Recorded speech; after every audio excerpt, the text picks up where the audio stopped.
అయ్య బాబోయ్! ఇంత ఈజీనా చికెన్ రెసిపీ చేయడం అని మీరే అంటారండి. Welcome to NS family recipes. ఇవాళ మనం ట్రై చేయబోయే రెసిపీ చికెన్ రెసిపీ అండి. Chicken curry. దానికి మనం ముందుగా 1 కేజీ చికెన్ తీసుకొని బాగా శుభ్రంగా కడుక్కొని పక్కన ఉంచుకోవాలి. ఇప్పుడు నూనె వేసుకొని ఒక బాణాయిలో 100 గ్రాముల ఉల్లిపాయలు వేసుకొని అవి కొంచెం గోల్డెన్ బ్రౌన్ అయ్యేంత వరకు వేయించుకోవాలండి. చాలా ఈజీ అండి రెసిపీ మాత్రం. చూడండి గోల్డెన్ బ్రౌన్ అయిపోయింది. ఇప్పుడు దాంట్లో 4 పచ్చిమిర్చి వేసుకొని కొంచెం 2 టేబుల్ స్పూన్ల పసుపు కూడా వేసుకొని మంచిగా వేయించుకోవాలండి. ఇప్పుడు దీంట్లో 2 టేబుల్ స్పూన్ల అల్లం వెల్లుల్లి పేస్ట్ వేసుకొని అది కూడా కొంచెం వేయించుకున్న తర్వాత మనం అప్పుడే కడిగి పెట్టుకున్న చికెన్ని కూడా దీంట్లో వేసి బాగా వేయించుకోవాలి. కొంచెం కొత్తిమీర వేసుకోవాలండి. కొత్తిమీర కూడా కొంచెం వేసుకోవాలండి. ఇప్పుడు చూడండి మనం ముందుగా కడిగి పెట్టుకున్న చికెన్ కూడా దీంట్లో వేసుకొని బాగా కలుపుకోవాలి. ఇప్పుడు దీంట్లో 3 టేబుల్ స్పూన్ల ఉప్పు, 4 టేబుల్ స్పూన్ల కారం వేస్తున్నాను. కారం ఎక్కువ వేద్దని అనుకోకండి. మీకు తర్వాత కూడా అర్థమవుతుంది ఎందుకంత కారం వేసాను అనేది.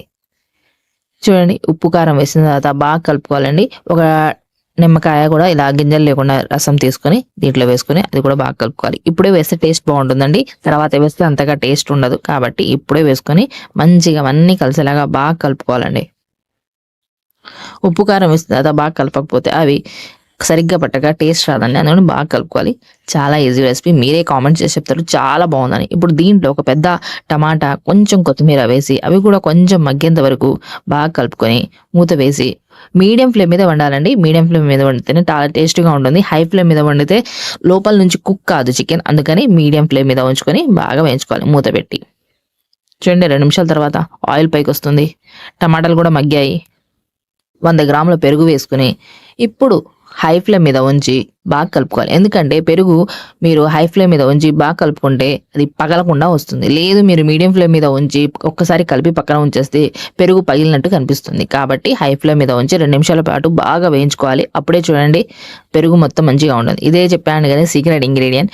పచ్చి కొబ్బరి, గసగసాలు, కొంచెం పెరుగు వేసుకొని ఇలా పేస్ట్లా చేసుకొని ఇప్పుడు పేస్ట్ వేసుకోవాలి. చూడండి కలర్ కూడా బాగా మారిపోతుంది. టేస్ట్ కూడా వేరే లెవెల్ ఉంటుంది.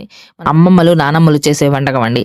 ఈ రెసిపీ కనుక మీరు ట్రై చేసిన తర్వాత చెప్పండి చాలా బాగుంది అంటారు. అలాగే ఈ రెసిపీకి ఉన్న స్పెషాలిటీ ఏంటంటే ఎవరైనా సరే ఒక్క మెతుకు కూడా వదలకుండా అన్నం మొత్తం చికెన్తోనే తినేస్తారండి. అంత టేస్టీగా ఉంటుంది, అంత ఎమ్మీగా ఉంటుంది. చూడండి నూనె పైకి వస్తుంది. ఇలా మీరు 2 నుంచి 3 నిమిషాల పాటు మీడియం ఫ్లేమ్ మీద వేయించుకున్న తర్వాత 2 టేబుల్ స్పూన్ల గరం మసాలా, 3 పచ్చిమిర్చి వేసుకొని ఒక్కసారి బాగా కలుపుకొని పక్కన ఉంచుకోవాలండి. చూడండి ఇంకో 2 నిమిషాల్లో చికెన్ కర్రీ రెడీ అయిపోయింది. చూసారా కొత్తిమీర కూడా వేసాను. అయిపోయిందండి. వేడి వేడి చికెన్ కర్రీ రెడీ. నాకు మీకు ఈ రెసిపీ నచ్చినట్టయితే నా ఛానల్ సబ్స్క్రైబ్ చేసుకోండి. మీ ఫ్రెండ్స్కి, ఫ్యామిలీకి వీడియో షేర్ చేయడం మాత్రం మర్చిపోండి. Thank you watching this video.